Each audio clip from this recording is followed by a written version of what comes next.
Hello friend, हम लोग कल बेनामी ट्रांजैक्शन चैप्टर स्टार्ट किए थे, है ना। उसमें हम लोग कुछ बेसिक चीज़ें समझे थे। तो जैसा कि चैप्टर का नाम है बेनामी ट्रांजैक्शन प्रोविजन एक्ट 1998, है ना। उसके बाद 2016 में इसमें अमेंडमेंट आया, मतलब कि चेंजेस आया। उसके बाद चैप्टर का नाम हुआ बेनामी ट्रांजैक्शन प्रोहिबिशन अमेंडमेंट एक्ट 2016, ठीक है। तो आपको इसमें मेजर चेंजेस आपको पनिशमेंट में देखने को मिलेगा, बाकी सब ठीक है, जो कि आगे हम लोग डिस्कस करेंगे उसे। तो आज हम सेक्शन 24 देखेंगे, है ना। देखेंगे कि मतलब आज हम लोग देखेंगे हमारे इंडिया में गवर्नमेंट के बिहाफ में कौन से ऑफिसर है जिनको ड्यूटी दी गई कि आप बेनामी ट्रांजैक्शंस के बारे में पता लगाओ। क्योंकि हम लोग बोले दो पर्सन्स होते, एक तो बेनामीदार होता है और एक तो बेनिफिशियर ओनर होता है ना। बेनामीदार वो होता है जिसके नेम पे प्रॉपर्टी है, और बेनिफिशियल ओनर वो होता है जो प्रॉपर्टी का बेनिफिट लेगा। तो ये लोग तो खुद आके बताएगा नहीं सरकार को कि हम लोग बेनामी ट्रांजैक्शंस में एंटर कर रहे हैं, है ना। तो गवर्नमेंट की रिस्पॉन्सिबिलिटी है कि वो पता लगाए कि बेनामी ट्रांजैक्शन इंटर हो रहा है या नहीं, और अगर हो रहा है तो वो ऑफेंडर को, यानी कि मतलब बेनामीदार और बेनिफिशियल ओनर को वो सज़ा दें और प्रॉपर्टी जब्त कर लीजिए। तो गवर्नमेंट उसके लिए ऑफिसर्स, इस बिहाफ में ऑफिसर्स अपॉइंट कर रखी है ना, जिसका नाम होता है सबसे पहला जो इनिशिएटिंग ऑफिसर, है ना। इनिशिएट मतलब शुरुआत। तो सबसे पहला ऑफिसर है इनिशिएटिंग ऑफिसर, है ना। सबसे पहले इसी को जिम्मेदारी दी गई है कि आप पता लगाओ, एविडेंस कलेक्ट करो, है ना। फिर लोगों से पूछताछ करो, इंस्पेक्शंस करो, और पता लगाओ कि बेनामी ट्रांजैक्शन आपकी जुरिडिक्शन में एंटर हो रही है या नहीं। अगर वो हो रही है, आप प्रूफ कलेक्ट करके सरकार को दो, फिर उसमें गवर्नमेंट एक्शन लेने के लिए तैयार है, ठीक है। अभी हम बोले कि गवर्नमेंट ये अगर बेनामी ट्रांजैक्शन मतलब प्रॉपर्टी अगर बेनामी में निकल जाती है तो गवर्नमेंट उसको सज़ा देकर प्रॉपर्टी को वो सीज कर लेगी, ठीक है। तो सीज कौन सी गवर्नमेंट करेगी, क्योंकि गवर्नमेंट तो दो है, सेंट्रल और स्टेट, है ना। तो ये रेगुलेशन लाई थी सेंट्रल गवर्नमेंट बोले तो इंडियन गवर्नमेंट तो भी बीजेपी, तो बीजेपी मतलब क्या मोदी जी प्रॉपर्टी सीज करेंगे? नो, मोदी जी क्या करेंगे, वो अपने बिहाफ में कुछ ऑफिसर्स अपॉइंट कर देंगे जो कि वो प्रॉपर्टी का पोजीशंस और कंट्रोल लेगा, है ना। वो खुद के लिए तो प्रॉपर्टी नहीं लेगा, वो गवर्नमेंट के बिहाफ में वो कंट्रोल लेगा प्रॉपर्टी का। एक प्रॉब्लम ये है कि अगर हम इनिशिएटिंग ऑफिसर को पूरा पावर दे देते हैं तो इनिशिएटिंग ऑफिसर ऐसा भी कर सकता है, वो किसी से बदला निकालने के लिए झूठा उसको फंसा दे बेनामी ट्रांजैक्शंस में, है ना, अपने पावर का मिसयूज़ करे। इसलिए गवर्नमेंट इनिशिएटिंग ऑफिसर से बोली कि आप इन्वेस्टिगेशन करो, एविडेंस कलेक्ट करो कि हाँ बेनामी ट्रांजैक्शन है, ठीक है। आप एविडेंस कलेक्ट करके एक अथॉरिटी है उसको आप दो, ठीक है, उसके पास जमा करो, फिर वो डिसाइड करेगा कि प्रॉपर्टी बेनामी है या नहीं है। अब इनिशिएटिंग ऑफिसर्स अगर इन केस बोल दिया कि हाँ भाई प्रॉपर्टी, तो ऐसा तो नहीं कि वो बोल दिया तो भाई है ही, सामने वाला पार्टी को भी तो मौका देंगे भाई, आप भी अपने आप को उसको भी तो मौका मिलना चाहिए ना, क्या तुम भी बोलो क्योंकि तुम्हारा प्रॉपर्टी बेनामी नहीं है। इनिशिएटिंग ऑफिसर भी बोलेगा, वो भी बोलेगा, ठीक है। जिसका बात सही होगा वो केस जीत जाएगा, जो सही प्रूफ साबित हो जाएगा, ठीक है ना। इसलिए यहाँ पर 4 तरह के ऑफिसर है। सबसे पहला ऑफिसर है, हाँ, यहाँ पे 4 तरह के ऑफिसर्स अपॉइंट की गई है, जो कि सबसे पहला ऑफिसर से यहाँ पे आता है तुम्हारा इनिशिएटिंग ऑफिसर, फिर आता है अप्रूविंग अथॉरिटी, फिर आता है एडजुडिकेटिंग अथॉरिटी, फिर आता है तुम्हारा ये एडमिनिस्ट्रेटर, ठीक है। नोट से देखते हैं, देखो various officers and authorities under benami transactions, initiating, approving, adjudicating, administrator. Initiating officer कोई अलग से कोई ऑफिसर नहीं बनेगा। इनिशिएटिंग ऑफिसर कौन होता है, जो इनकम टैक्स में असिस्टेंट कमिश्नर और डिप्यूटी कमिश्नर है वो यहाँ पे है। जो इनकम टैक्स में जॉइंट कमिश्नर, एडिशनल कमिश्नर, वो यहाँ पे अप्रूविंग बनेगा अथॉरिटी, ठीक है। एडजुडिकेटिंग अथॉरिटी कौन होगा, ये एक बॉडी है, इंडिविजुअल नहीं बॉडी है कोर्ट की तरह, ठीक है। इसमें बॉडी में पर्सन्स है जो कि इसका काम क्या वो देखेंगे कि प्रॉपर्टी बेनामी है या नहीं, वो एविडेंस के बेस पे चेक करेंगे। एडमिनिस्ट्रेटर कौन है तुम्हारा? Income tax officer. इसका काम क्या है, ये क्या करेगा कि जो अगर प्रॉपर्टी बेनामी होता है तो वो उसको सीज कर लेगा, ठीक है। अब देखो इनकम टैक्स मतलब वो प्रॉपर्टी को गवर्नमेंट भी आपको ऑफिसर सीज कर लेगा अगर बेनामी हो जाती है तो, ठीक है ना। तो अगर मानो सपोज करो कोई बेनामी ट्रांजेक्शन में बंदा हमको पाया हुआ मिल गया, ठीक है, हम उसको तो हम उसको नोटिस जो भी करना था हम कर दिया, और फिर उसको बोले क्या प्रॉपर्टी, सपोज करो वो प्रॉपर्टी में वो रह रहा है बेनामी प्रॉपर्टी, हम उसको बोले क्या प्रॉपर्टी खाली कर दो, है ना, ये बेनामी प्रॉपर्टी है, गवर्नमेंट की प्रॉपर्टी है, आप इसे खाली कर दो। तो वो पर्सन बोला कि हम लोग प्रॉपर्टी खाली नहीं करेंगे, तो ऐसा में तो गवर्नमेंट के लिए बहुत रिस्की सिचुएशन आ जाता है ना। तो गवर्नमेंट क्या करेगी, एक डिटेल में प्रोसीजर बनाएगी प्रॉपर्टी को खाली करने के लिए, क्योंकि अगर गवर्नमेंट अगर प्रोसीजर बना के खाली नहीं करवाएगी तो लोग तानाशाही में उतर जाएंगे, है ना। लोग ऑफिसरों को समझेंगे नहीं, सब अपने आप को समझेंगे, बहुत कुछ तानाशाही में उतर जाएंगे, मतलब गुंडागर्दी ये सब होगा। इसलिए फिर गवर्नमेंट डिटेल प्रोसीजर बनाए प्रॉपर्टी को खाली कराने के लिए भी, ठीक है। तो यहाँ पे आते फिर देखो, अभी वो जैसे कि बताया इनिशिएटिंग ऑफिसर को गवर्नमेंट जिम्मेदारी दी कि आप एविडेंस कलेक्ट करो, इंस्पेक्शंस करो, अपने खबरियों के थ्रू लोगों से पूछताछ करो, पता लगा बेनामी ट्रांजेक्शन प्रॉपर्टी है या नहीं है। ये इनिशिएटिंग ऑफिसर्स का काम है। तो इतना बड़ा इंडिया में इतने सारे स्टेट है, स्टेट में डिस्ट्रिक्ट है, डिस्ट्रिक्ट वार्ड ब्लॉक, है ना, ये सब है। तो एक ऑफिसर तो अकेला कर नहीं पाएगा, तो इसलिए सब जगह के लिए अलग अलग ऑफिसर्स जुरिसडिक्शन के लिए अपॉइंट कर रखें, और सब ऑफिसर्स को अपने जुरिसडिक्शन में देखना है कि मेरे जुरिसडिक्शन में बेनामी ट्रांजेक्शन एंटर हो रहा है या नहीं। वो एविडेंस कलेक्ट करेगा, इन्वेस्टिगेशन करेगा, खबरियों के थ्रू पता लगाएगा, जैसे क्राइम पेट्रोल में सुनते हैं ना, खबरियों को एक्टिव करो, खबरियों से पता करो, निकालो, तो वैसे खबरियों के थ्रू पता लगाएगा, ठीक है। और कई बार भी ऐसा होता है कोई थर्ड पर्सन के थ्रू पता चलता है, जैसे सपोज करो एक्स है और वाई है, ठीक है। एक्स के पास पैसा नहीं था, अचानक से उसके पास एकदम बहुत पैसा आ गया, तो वही जेलसी में जाके ऑफिसर्स से लेटर लिख के दे दी कि आप चेक करो एक्स को, पहले तो नहीं था ऐसा ऐसा हो गया। तो वैसे भी पता चलता है गवर्नमेंट को, है ना। तो गवर्नमेंट क्या करेगी, बेनामीदार को उस केस में शोकॉज नोटिस भेजेगी कि आप बताओ क्यों आपका प्रॉपर्टी को मैं बेनामी प्रॉपर्टी क्यों नहीं बोले, क्यों बोले बेनामी प्रॉपर्टी नहीं है, ठीक है। देखो section 4 subsection 1, where initiating officer has reason to believe that any person is a benamidar in respect of a property, he may issue a show cause notice to such person, है ना, why the property should not be treated as benami property. अगर initiating officer के पास ऐसा उसको कुछ पता लगता है, उसके पास कोई कारण बिलीव करने का कि बेनामीदार है उसका प्रॉपर्टी, है ना, वो बेनामीदार इस प्रॉपर्टी को लेकर के, तो उसको सो कॉज नोटिस इशू करेगी बेनामीदार को कि तुम बताओ क्यों तेरे प्रॉपर्टी को बेनामी प्रॉपर्टी नहीं माने, ठीक है। सो कॉज नोटिस मतलब होता है सो कॉज, है ना, कारण बताओ नोटिस, कारण बताओ क्यों तेरा को प्रॉपर्टी नहीं माने।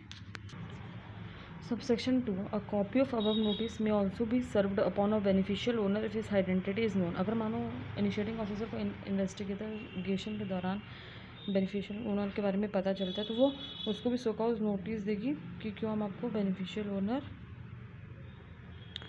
नहीं माने, ठीक है।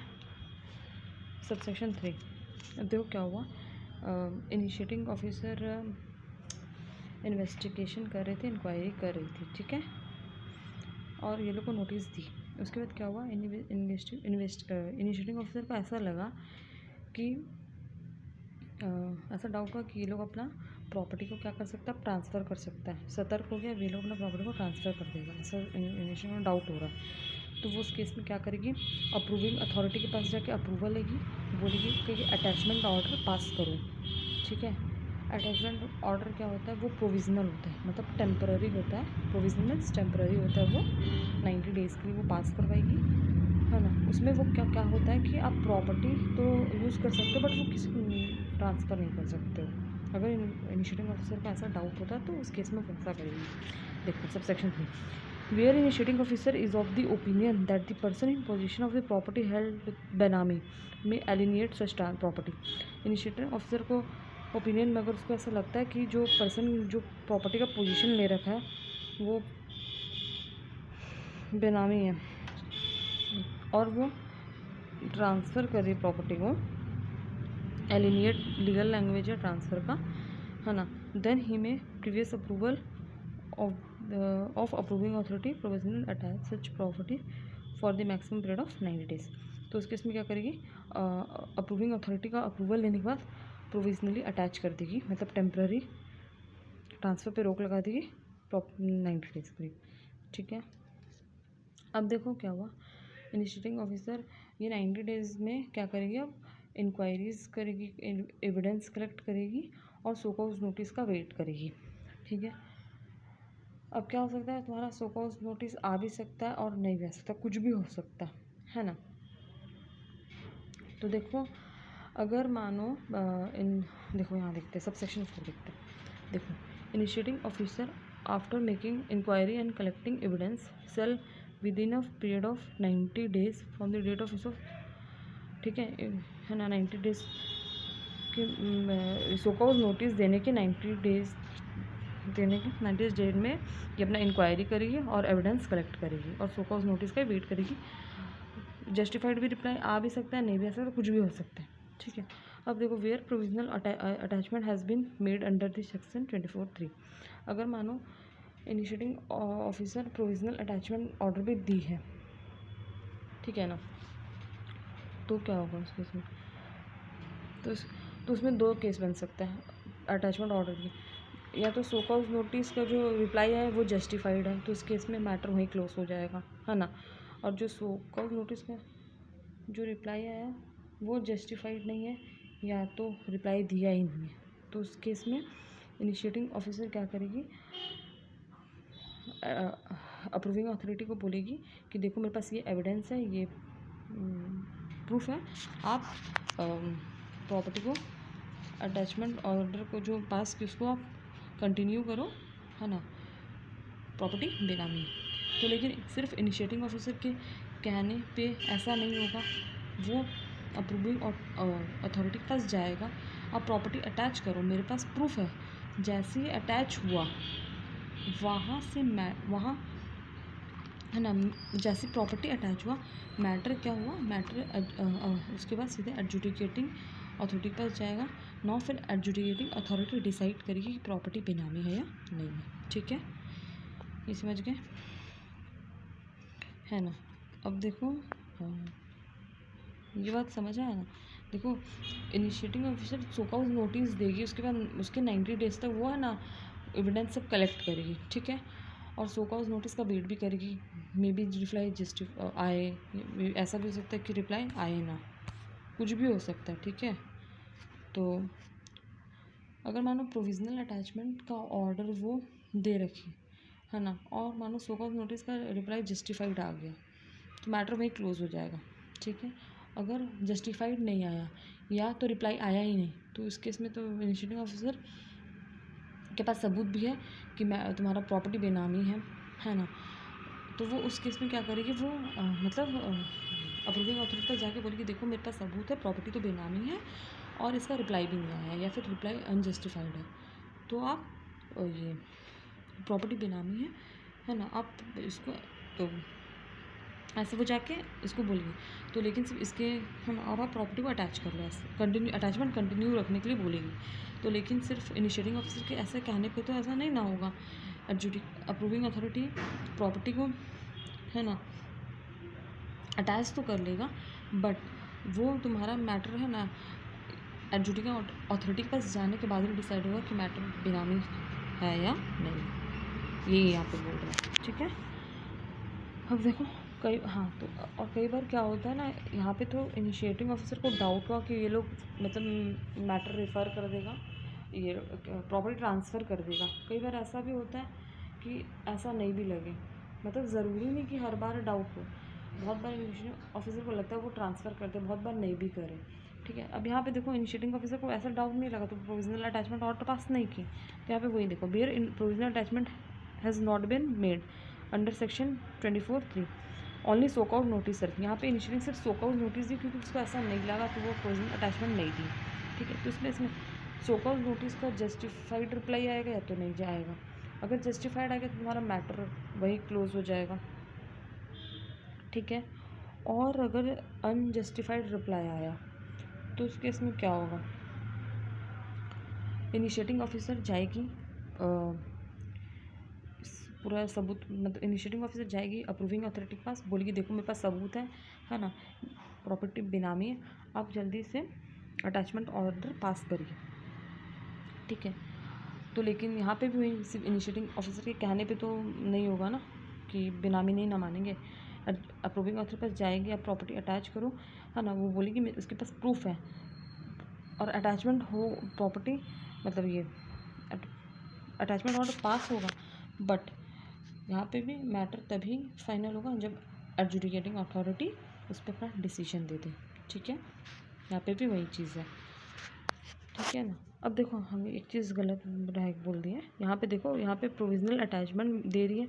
यहाँ पे जो 2 केस हुआ ना, प्रोविजनल अटैचमेंट में 2 केस बताए थे, जस्टिफाइड रिप्लाई आ गया या फिर अनजस्टिफाइड पे, तो तुम्हारा अटैचमेंट ऑर्डर जो पास किया वो कंटिन्यू हो जाएगा, और जो जस्टिफाइड है तो अटैचमेंट ऑर्डर जो पास किए हैं ना, मैटर क्लोज हो जाएगा, और जो अटैचमेंट ऑर्डर जो पास किए वो रिवोक हो जाएगा, ठीक है। अब देखो सबसेक्शन, अब देखो इनिशिएटिंग ऑफिसर तुम्हारा मैटर लेके जाएगी एडजुडिकेटिंग अथॉरिटी, तो यहाँ पे मैटर लेके सबसेक्शन 4 में चली तो नहीं गई है, वो जाएगी, है ना, तो उसमें कुछ टाइम है। देखो subsection 5 where initiating officer passes an order continuing provisional attachment under subsection 24, मतलब इस सबसेक्शन में अगर इनिशिएटिंग ऑफिसर कंटिन्यू करने का ऑर्डर पास कर दिया है, ठीक है, और यहाँ पे ऑर्डर पास किया है प्रोविजनल अटैचमेंट का, ठीक है, he shall within 15 days from the date of attachment refer the case to adjudicating authority. इसमें क्या बोल रहा है, जिस दिन तुम्हारा, मतलब जब से तुम्हारा अटैचमेंट ऑर्डर पास हुआ है ना, सेक्शन 24 के सबसेक्शन 4 में क्लॉज ए के 1 में, ठीक है, वहाँ से मतलब इस वाले क्लॉज में जिस दिन अटैचमेंट ऑर्डर पास किया है ना, और यहाँ पे अटैचमेंट ऑर्डर जब से कंटिन्यू हुआ, ये दोनों में जब अटैचमेंट ऑर्डर के रिगार्डिंग कुछ भी होगा, वहाँ से 15 दिन के अंदर में इसको एडजुडिकेटिंग ऑफिसर के पास मैटर लेके चले जाना है और डिले नहीं करना, क्योंकि अटैचमेंट ऑर्डर पास हो चुका है, ठीक है, समझ आया, बस यही है सेक्शन 24। Thank you.